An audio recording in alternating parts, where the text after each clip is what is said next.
Hermanos, muy buenas tardes. Tengo 6 de la tarde con 2 minutos aquí en el sur de California. Ah, un saludo a todos ustedes.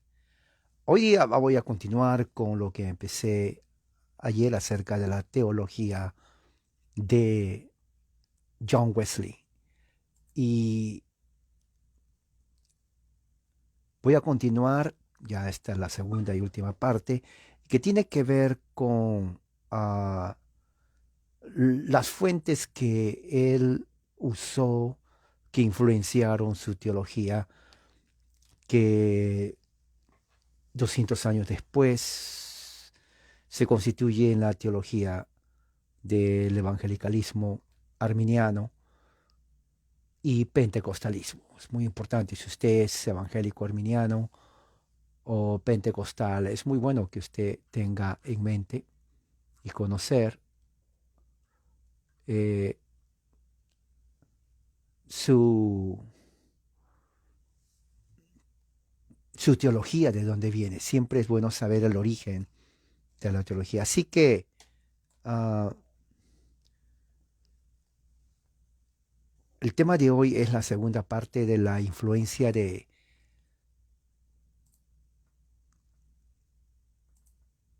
John Wesley, aquellas fuentes que influenciaron la teología de John Wesley.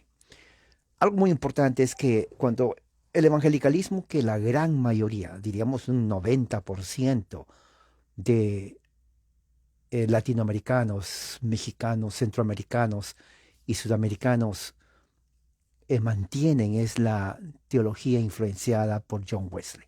Si usted no lo sabe, ya lo sabe. ¿Ok? Porque si alguien le pregunta a usted, ¿de dónde viene tu religión? Mucha gente inmediatamente dice, bueno, yo acepté a Cristo, o sea, la fórmula como los enseñan. Pero en realidad hay algo histórico, eso no nació de la nada. Es bueno que usted se informe y sepa, mi religión viene de esta persona en este momento, en este tiempo, de esto, de esto, de esto. Entonces es bueno para usted saber también por qué cree lo que cree. ¿Me entiende?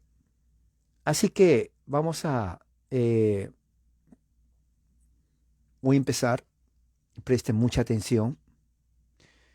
Ah, Número uno, las teologías que aparecen, ya sea bautista, presbiteriana, reformada, luterana, eh, teologías de los nazarenos, asambleas de Dios, y de todas las sectas habidas y por haber que aparecen en el siglo XX en los Estados Unidos y que de ahí se expande a toda Latinoamérica.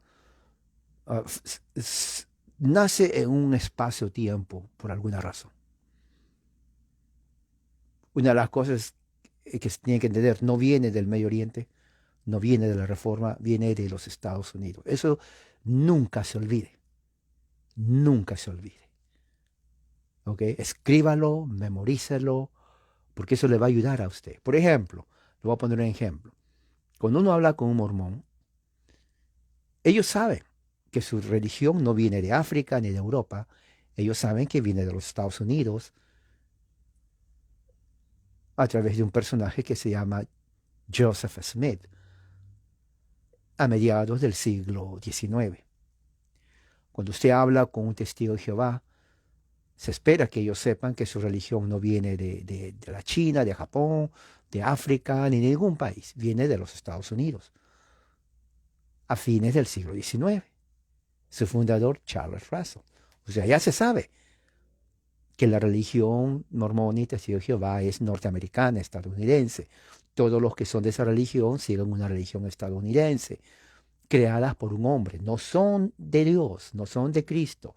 Son creadas por un tipo, por una persona que inventó su religión. Los adventistas también en el mismo siglo, siglo XIX, y no viene de Rusia, de Japón, de China, viene de los Estados Unidos. Todos estos personajes, se conocieron en el siglo XIX. El fundador de los testigos era adventista, el cual a su vez conocían mucho de lo que tiene que ver con el mormonismo y el movimiento. John Wesley vivió un siglo antes, todo el siglo XVIII.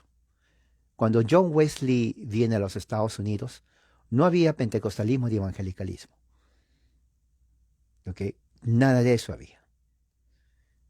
Había solamente presbiterianos, puritanos y bautistas.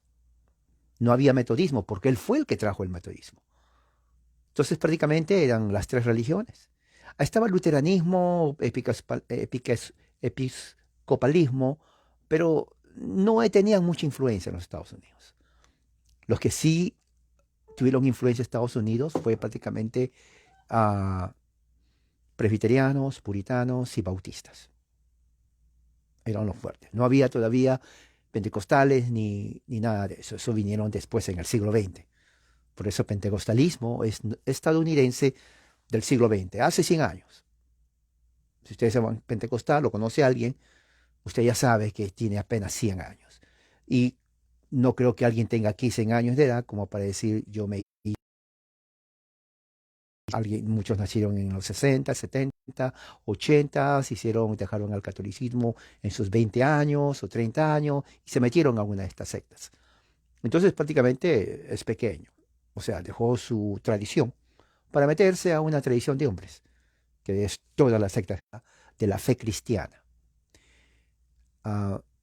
Un ejemplo destacado de la capacidad de John Wesley para utilizar partes de la amplitud de toda la tradición cristiana, incorporar todo lo que él aprendió y leía. Él lo pone en una publicación que se llama Biblioteca Cristiana, que va desde 1749 y 1755. En ese periodo, él reúne y publica toda una colección de 50 volúmenes devocionales para su grupo o su secta que se llama metodista. Ya hablé de eso ayer. Usted tiene que saber, ¿no? Y sus predicadores. Contenía prácticamente esos 50 volúmenes, lo que pietismo, misticismo, escritos puritanos, autores de la Iglesia de Inglaterra. Las convicciones y la piedad de los primeros padres de la Iglesia impresionaron a Wesley cuando él leía, ¿no? La patrística. Fueron representados en su librería a través de escritos de Clemente de Roma, Policarpio de Esmirna, Ignacio de Antioquía, todos como parte del cuerpo de literatura cristiana del primero, segundo, tercer siglo, conocido como los Padres Apostólicos. También incluyó material de otros padres de la Iglesia Ortodoxa del Este, como Macario de Egipto, ¿no? Gregorio de Niza, ¿no? Y también de otros padres de la Iglesia Oriental.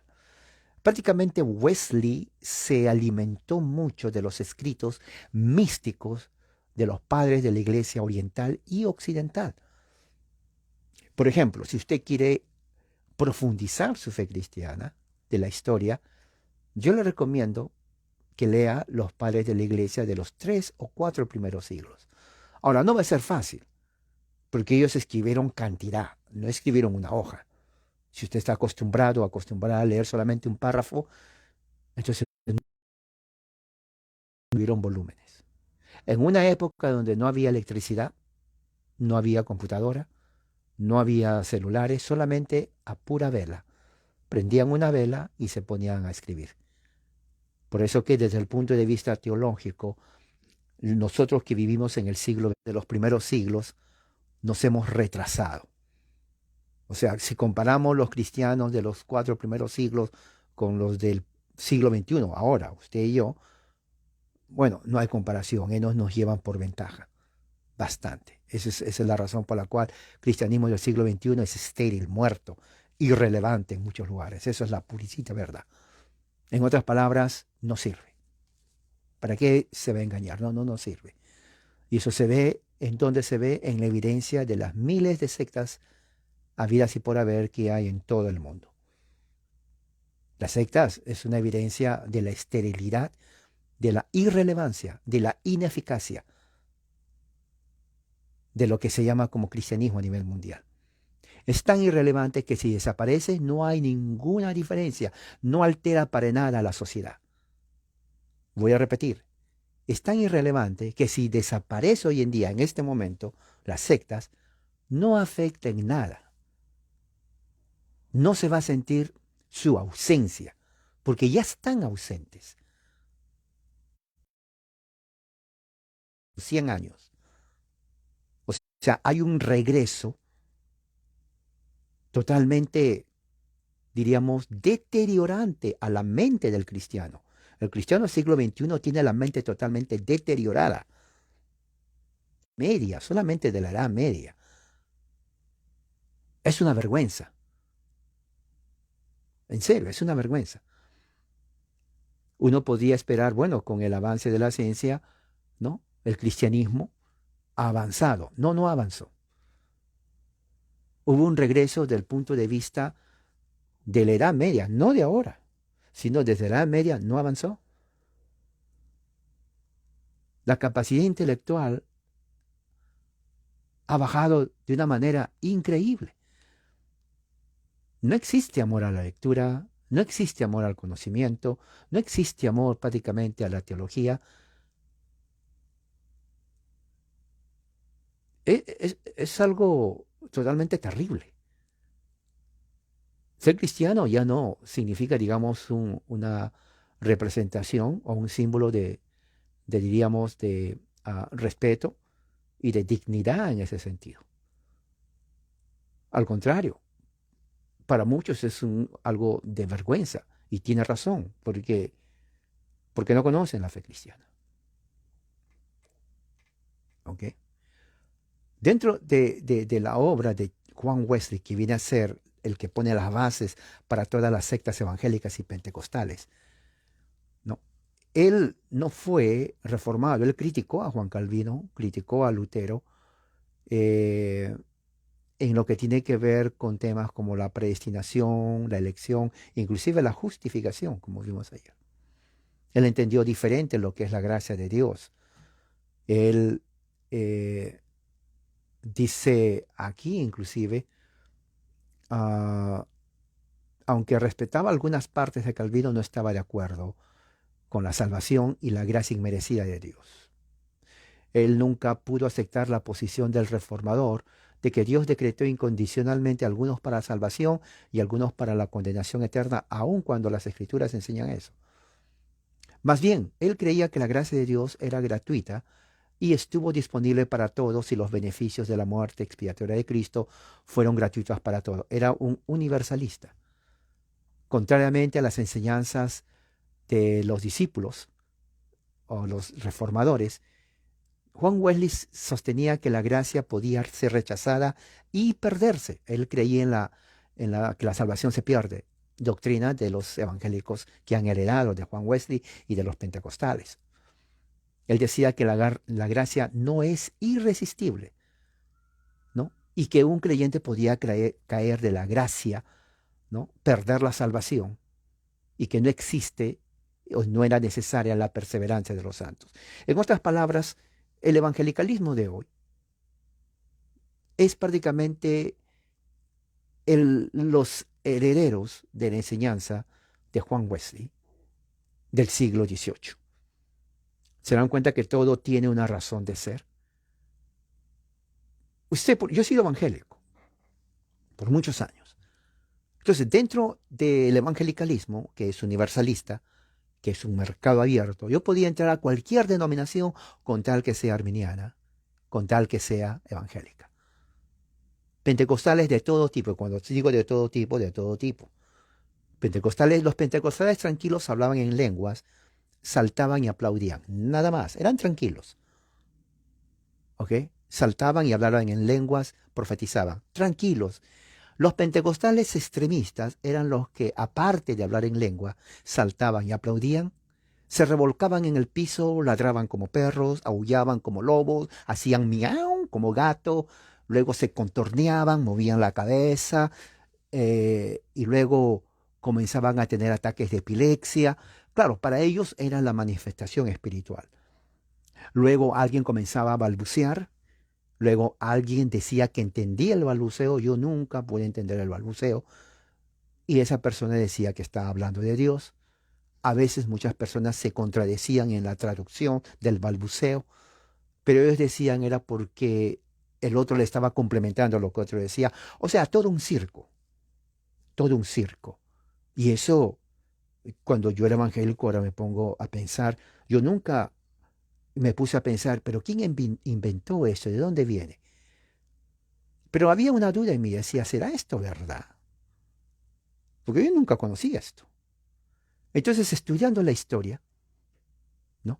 Viendo, por ejemplo, sectas como mormones, testigos de Jehová, adventistas, cada uno trayendo su diferente verdad, y viendo que todo apuntaba no a Roma, sino a los Estados Unidos, entonces me entró la curiosidad, tengo que saber de dónde viene mi fe evangélica. Yo tengo que saber. Porque si alguien me pregunta a mí, me preguntaban, ¿por qué eres evangélico?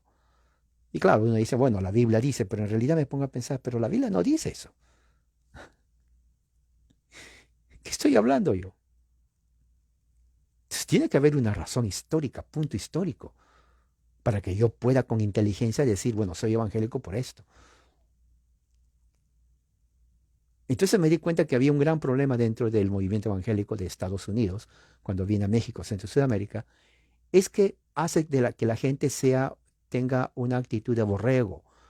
O sea, la actitud de borrego de manada es que los borregos se siguen, pero no cuestionan al pastor. O en otras palabras, no saben, pero ¿por qué estamos siguiendo? ¿A dónde nos está llevando? No, simplemente siguen. O sea, el contexto de gregario de los cultos es justamente eso, seguir sin cuestionar. En este caso, en América Latina, ¿no? El gregarianismo evangélico hace que no se pregunten, por ejemplo, cuál es el origen de esto, de dónde viene esto. Una cultura que tiene ya 500 años de haber sido colonizados por España y el catolicismo, ¿no? De un momento a otro, en menos de 100 años, ¿no? En menos de 100 años, uno deja toda una tradición y cultura de 500 años del catolicismo para entrar a sectas norteamericanas creadas por hombres en inglés que no tienen ningún vínculo con nosotros. Absolutamente ni uno, ni uno. No hay nada. Y que cuando uno comienza a investigar sus orígenes, se da cuenta de que son invenciones de hombres, como el caso de Wesley, ¿no? Cuando Wesley vino aquí a los Estados Unidos en el siglo XVIII, él conoció a los grandes revivalistas o predicadores que son, por ejemplo, Jonathan Edwards, ¿no? 1730. Luego también a George Whitefield, el de Inglaterra, contemporáneo, él era calvinista. Pero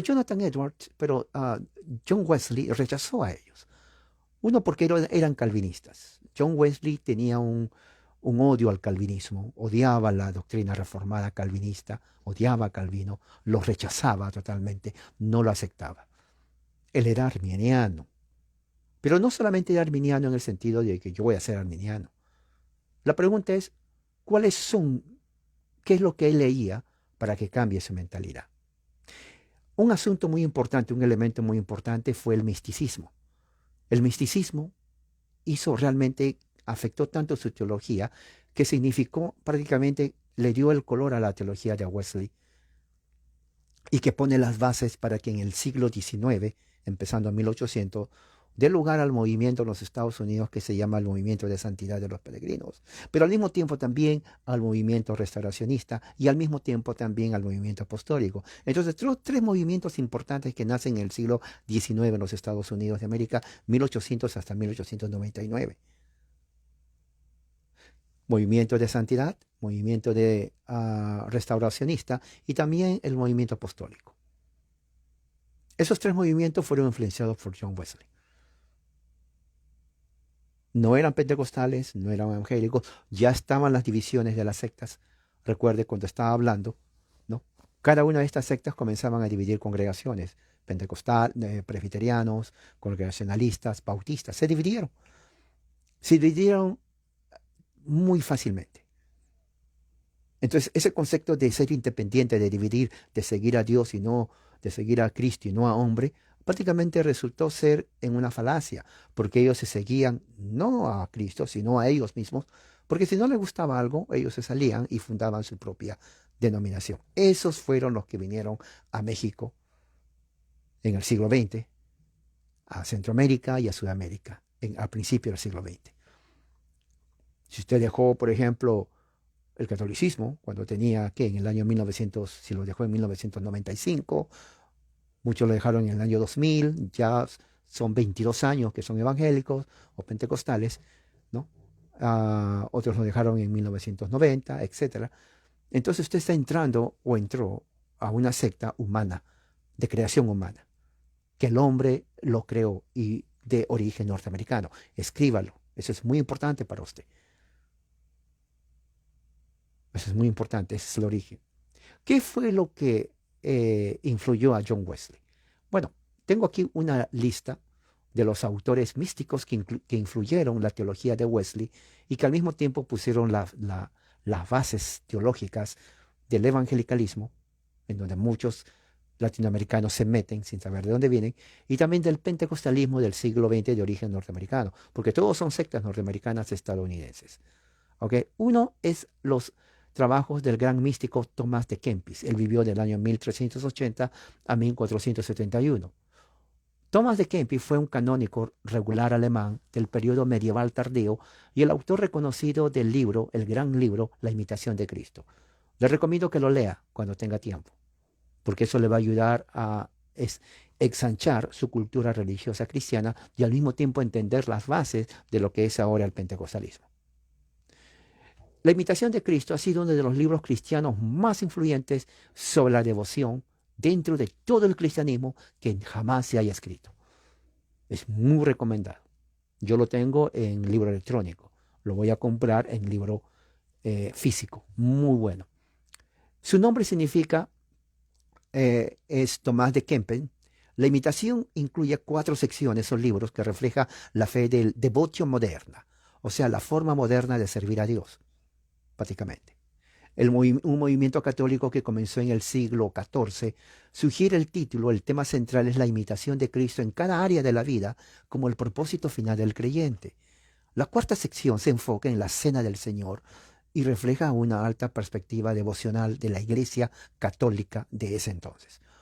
En el siglo XVIII, George Stanhope, es un decano de la Universidad de Canterbury, publicó en Gran Bretaña una edición popular en inglés de la imitación de Cristo, escrito por Tomás de Kempis, ¿no? Y se tituló The Christian's Pattern, o El modelo cristiano. Así se llamó. John Wesley encontró el libro y comenzó a leer la edición de Stanhope en inglés en 1725. Él comenzó a leer entonces la imitación de Cristo. Cuando John Wesley lee este libro, se quedó totalmente impactado. Le cambió la vida a John Wesley, para siempre. Fue allí entonces ese encuentro con la literatura mística católica del siglo de la Edad Media, ¿no?, que impactó mucho. O sea, por eso vuelvo a repetir, cristianismo moderno es estéril, es hueco, es humo. Yo le recomiendo a usted, para que usted refuerce su teología cristiana, histórica, si tiene tiempo, ¿no? Está no sé si cuesta algo, yo sé que la economía en Latinoamérica está totalmente muy, muy mala. No quiero decir que lo compren porque no quiero que digan, el hermano está haciéndome que compre cuando no tengo, apenas tengo para el pan. No lo haga. Pero si pudiera, lo puede hacer. Se llama la imitación de Cristo. ¿Ok? Bueno, John Wesley leyó eso, quedó impactado, ¿ok? Especialmente con el tema de la santidad interior. Aquí viene el origen de su teología, la entera santificación. ¿Se dan cuenta que todo tiene un origen? En 1725 no existía metodismo, no existía evangelicalismo, no existía pentecostalismo. Solamente estaban los presbiterianos, los congregacionalistas puritanos y los bautistas. Nada más. ¿Me entiende lo que estoy diciendo? Entonces, cuando John Wesley era anglicano, ¿no? Entonces, cuando lee eso, se quedó impresionado y él escribe un extracto de la edición. En su prefacio en 1735, refleja la influencia del misticismo católico en la comprensión de la salvación y el camino a una vida santa. O sea, cuando Wesley escribe, el misticismo católico de Tomás de Kempis estaba en sus escritos. Fue Tomás de Kempis el que le dio el empuje para escribir sobre la entera santificación. Fíjese, ya sabe usted entonces de dónde las raíces católicas místicas. Y Tomás de Kempis es totalmente reverenciado en el catolicismo romano original. Eso tiene que saber usted, esta es cultura. Por eso que los cristianos de antes eran totalmente académicos, personas intelectuales. Hoy en día ya no. Hoy en día solamente los evangélicos miran a Cash Luna y a Maldonado. Con razón están como están. No les gusta leer absolutamente nada. Antes no era así. Antes, sin el invento de la tecnología, ellos leían, escribían, profundizaban, tomaban muy en serio su cristianismo. ¿Me está entendiendo lo que estoy hablando? ¿Ok? ¿Qué más? Entonces, la edición que Wesley leyó es La Imitación de Cristo de 1869, luego de 1706 y también de 1726. Son ediciones que leía. Entonces se quedó totalmente influenciado por eso. Había otro libro que también influenció mucho el concepto de santidad y misticismo de Juan Wesley, fue Martín Lutero, el reformador alemán de 1483 a 1546. En 1516-18, Martín Lutero publicó su libro La teología alemana, ¿no? Una obra devocional y mística del siglo XIV. ¿Ustedes sabían que Lutero era místico? Muchos no saben esto, pero Lutero era místico. ¿Ok? Yo sé que no le enseñaron, pero se lo estoy enseñando yo. Lutero era monje místico. ¿Ok? Él creía, se creía que él había escrito para el místico alemán John Tauler. ¿Ok? Hoy en día John Tauler casi no se conoce, pero Lutero valoró las enseñanzas sobre cómo vivir una vida cristiana en santidad, en unión con Dios. Era misticismo puro. ¿Okay? Era tan popular la obra que se produjeron 17 ediciones. Esto fue antes que Lutero comience a reformar o quiso reformar la iglesia. A John Wesley se le presentó el libro de teología de Lutero en el inglés. Se le presentó el gran místico William Law. Fíjese, otro místico le dijo a Wesley, léete este libro de Martín Lutero acerca de la teología, pero era mística. ¿Ok? Wesley mostró interés en el trabajo durante los años de la obra de Lutero. Estamos hablando de 1736, ¿no? Y agarró de Lutero también la parte mística de la enseñanza y le influyó bastante. No era seguidor de Lutero porque él muchas cosas de la Reforma, como dije, lo rechazó, pero la parte mística él se quedó con eso. ¿Ok? Luego hay otro, se llama Gaston Jean Baptiste de Renty, 1611 a 1649. Nombre Gaston Jean Baptiste de Renty. De Renty fue un aristócrata filántropo francés. Después de experimentar la conversión en 1638, al leer también La Imitación de Cristo, de Renty prácticamente abandonó la vida secular y se dedicó a causas caritativas desde un punto de vista místico. John Wesley y toda su familia conocían los escritos de Renty. A través de sus padres, los padres de Wesley, le enseñaron a Wesley acerca de este místico, ¿no? Y comenzaron a leer su biografía. Y John Wesley se quedó totalmente inspirado por la devoción y la santidad y la filantropía de este místico francés. Renty se convirtió en el modelo de santidad cristiana para John Wesley y los primeros metodistas en Inglaterra. O sea, era el modelo Si alguien le preguntaba cómo quieres que vivamos la vida cristiana, de Renty, metodistas. ¿Ok?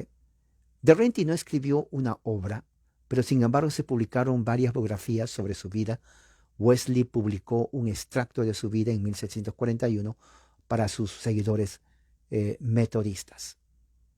Así que ya tenemos a alguien también quien influenció la teología de Wesley en el misticismo.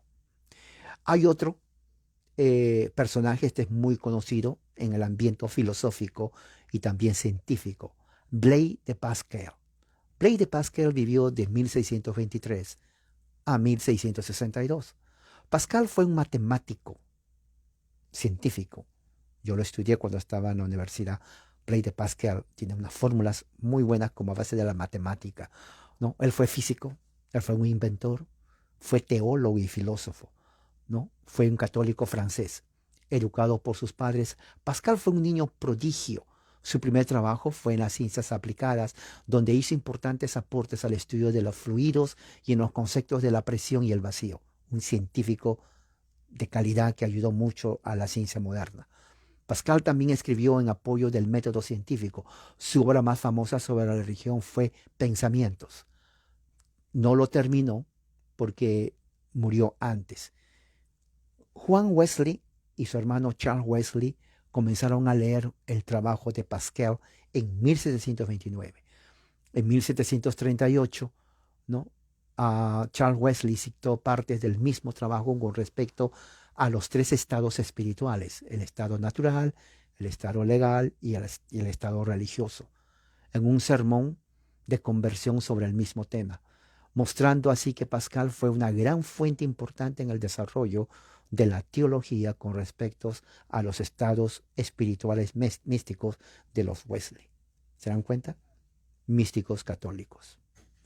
Otro místico, ¿no? Católico romano fue François Fenelon. François Fenelon vivió en el año 1651 hasta 1715. Fenelon fue arzobispo, poeta, escritor católico romano de Francia, ¿no? En asuntos espirituales, él vio la meta del creyente como el amor puro de Dios. Los metodistas, especialmente Wesley, enseñó esto claramente. ¿De dónde sacó esto Wesley? De François Fenelon. Ya lo sabe, ¿no? Los medios para este fin se extrajeron de los místicos católicos romanos: la santa indiferencia, el desapego a las cosas materiales, el abandono de sí mismo, la pasividad, a través de todo lo cual el creyente es conducido a un estado místico de contemplación, totalmente ajeno a la realidad. Misticismo. Eso es lo que creyó Juan Wesley. Los Wesley también comenzaron a leer los escritos de Fenelon a 1733. Otro fue también Francisco de Sales, 1567 a 1622. De Sales fue obispo de Ginebra, ¿ok? Y es honrado como santo en la Iglesia Católica Romana. Es recordado por su profunda fe y su misticismo y sus escritos sobre la formación espiritual mística del cristiano. Los hermanos Wesley comenzaron a leer su introducción a la vida devota alrededor de 1733. Otra persona influyente católica romana se llama Jeanne-Marie Bouvier de la Montaigne-Guyon. ¿Okay? Jeanne-Marie Bouvier de la Montaigne-Guyon, 1648 a 1717. Madame Guyon era una mística francesa y fue acusada de defender el quietismo. O sea, ¿qué es esto? El quietismo viene a ser una doctrina mística católica romana que se practicó en Europa durante la Edad Media. La persona entra en un trance al punto en donde se sale de la realidad de sí mismo y entra a un estado místico espiritual. Eso significa una unión con Dios. Wesley fue influenciado por ella, no fue la única, hemos visto otros más, Y él lo hace parte de su teología de la entera santificación. ¿Se dan cuenta que todo tiene una razón? ¿No? Esta mujer fue encarcelada por la Iglesia Católica por su quietismo, después de publicar el libro Un método de oración corto y muy fácil. Ese libro, Un método de oración corto y muy fácil, fue devorado por Juan Wesley y su hermano. Y comenzaron a leer sus escritos en 1735. O sea que ella era bien radical en el misticismo, al punto que los mismos católicos la tuvieron que encerrar. Pero Wesley agarró la parte mística, porque él estaba muy, pero muy centrado en eso, de cómo alcanzar una vida cristiana profunda. Y la única manera de hacer era a través del misticismo, y la literatura católica romana de su tiempo le proveyó con los medios para eso. Otro fue Tomás Brownlee, 1621 a 1691. Brownlee escribió El camino al día de reposo en la última parte de su vida, cuando participó en la Sociedad de Filadelfia. En ese libro describe el nuevo nacimiento en términos de un camino místico hacia la perfección y sugiere que hay dos etapas en la vida cristiana. Ahora, como hemos visto,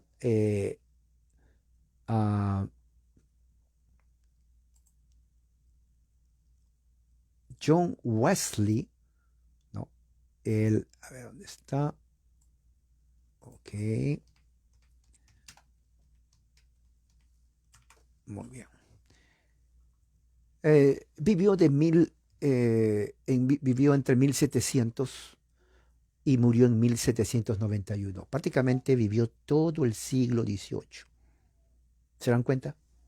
Todo el siglo XVIII. Vivió una larga vida. Él vio todos los acontecimientos del siglo XVIII, la Revolución Norteamericana de 1776, vio todos los acontecimientos políticos en los Estados Unidos, en Inglaterra, en Europa, todo el desarrollo religioso. Él fue partícipe del cambio en la religión.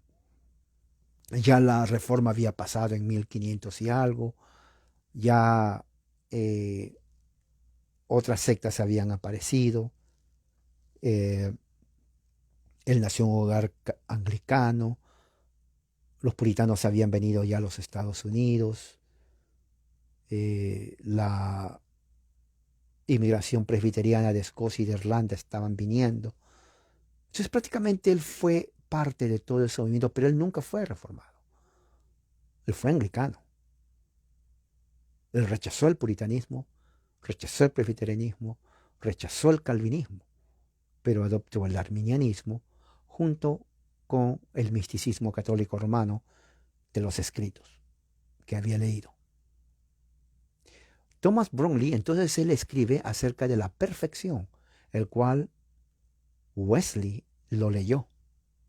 Por eso que le enseña la entera santificación y la perfección en esta vida.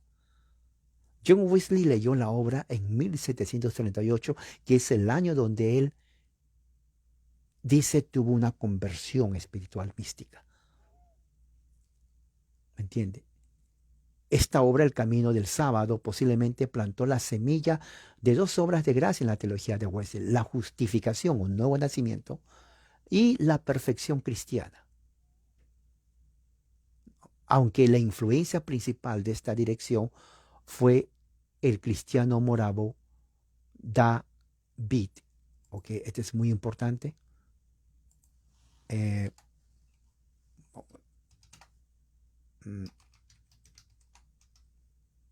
la teología de Wesley.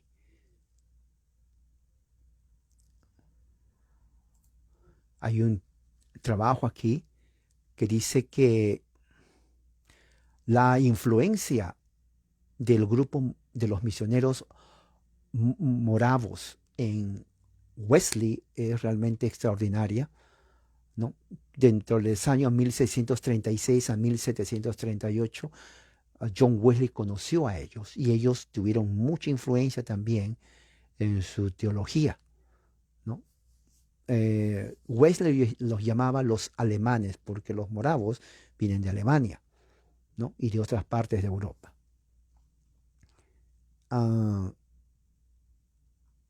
Wesley escribe en muchos de sus diarios la relación y todo lo que influenciaron las reuniones moravas, su teología, ¿no? En sus escritos, que más adelante viene a ser parte de la teología que John Wesley predica. Acá hay un artículo donde dice, vamos a ver, quiero leer, ¿dónde está?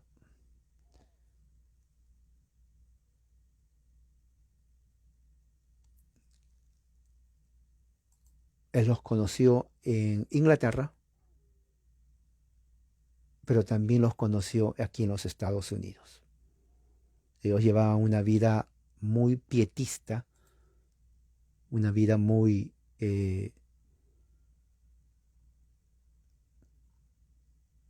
mística.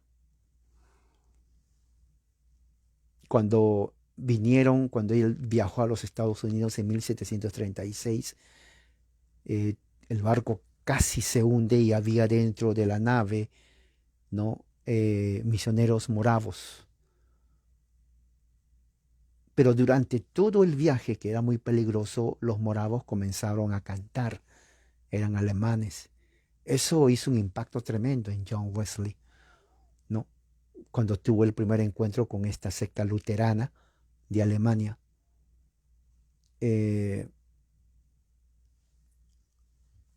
Cuando regresó a Londres, a Inglaterra, entonces él va a reuniones moravas en Londres.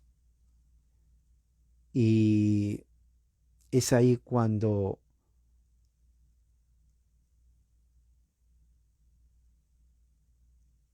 muchos seguidores, inclusive de John Wesley, hacen contacto y comunión con la denominación morava. Eh, y bueno, tiene aquí que los moravos vienen del reformador John Huss, H-U-S, H es J, la U es A, y claro, en español sería Us, pero se pronuncia Huss. Él fue un católico, sacerdote de la República Checoslovaca. Moravo, porque Moravia era una parte, una región en Checoslovaquia. Él entonces comenzó a tener una vida religiosa muy pietista, ¿ok? Y él comenzó a darle diríamos, algo más espiritual al movimiento que él estaba creando.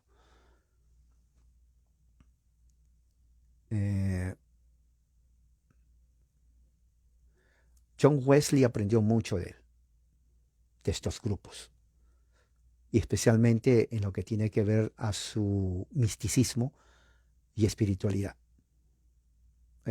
Influenciaron demasiado. Entonces, prácticamente es la influencia entonces de los escritos de los místicos católicos romanos, en gran medida todas las obras que ya mencioné hace un momento.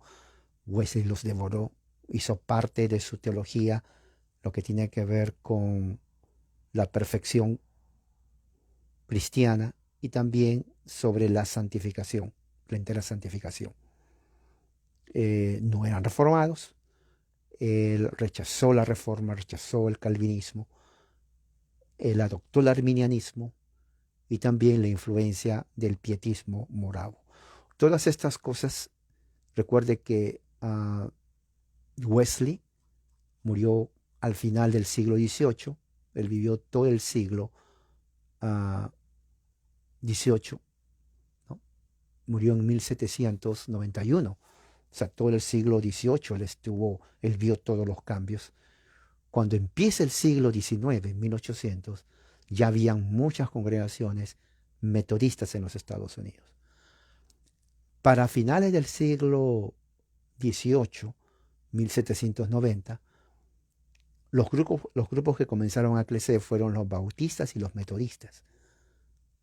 Para 1801, siglo XIX en los Estados Unidos, los grupos que tienen cantidad de expansión fueron los metodistas y los bautistas.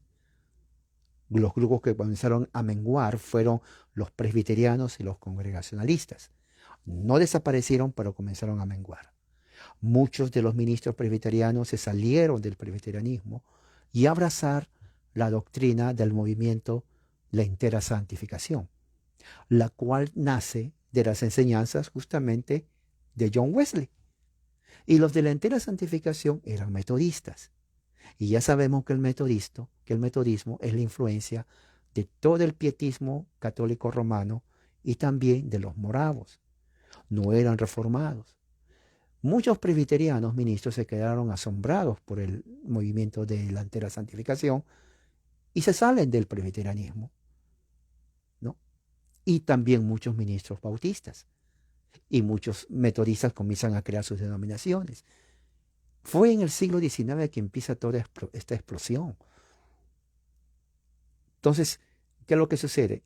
Es que durante el siglo XIX, ya que ellos tenían esa libertad, diríamos, de espíritu, que no estaban ligados a credos ni confesiones como las iglesias presbiterianas o reformadas, entonces ellos comienzan a tener sus propias denominaciones. Estas denominaciones cambian de ser calvinistas, ahora son arminianistas. Creen en muchas de las enseñanzas de John Wesley.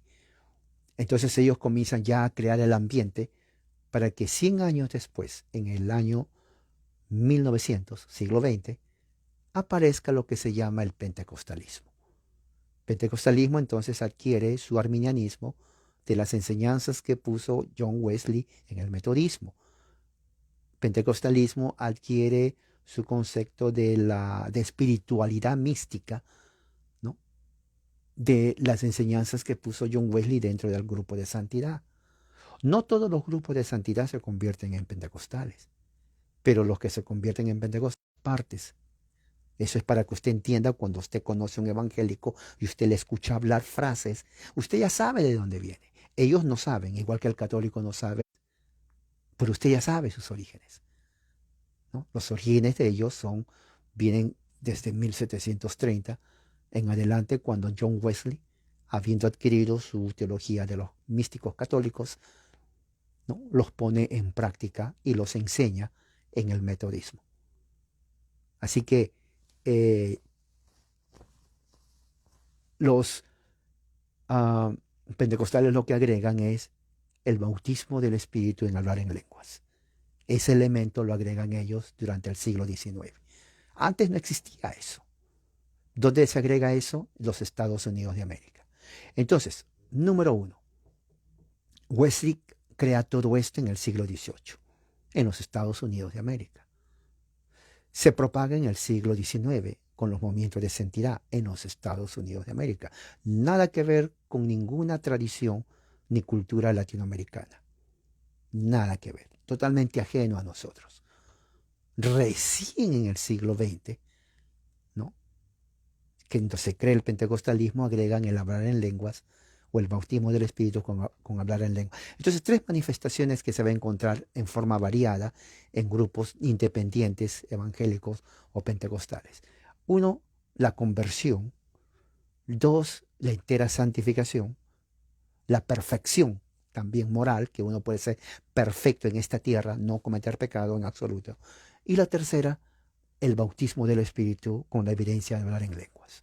Esos 3 puntos principales. Usted ya sabe que vienen de los Estados Unidos de América.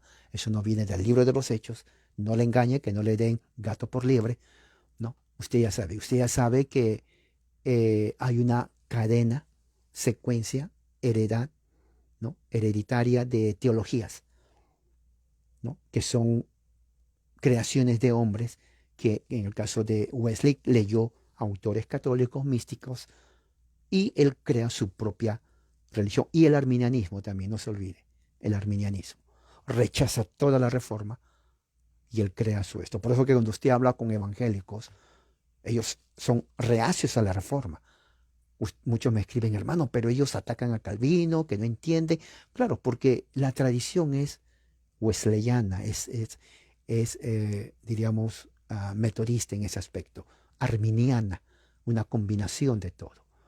Obviamente que para el tiempo de Wesley no existía ni pentecostalismo ni nada. Eso es un fenómeno moderno estadounidense, ni siquiera norteamericano, porque eso no nace en Canadá. Es estadounidense.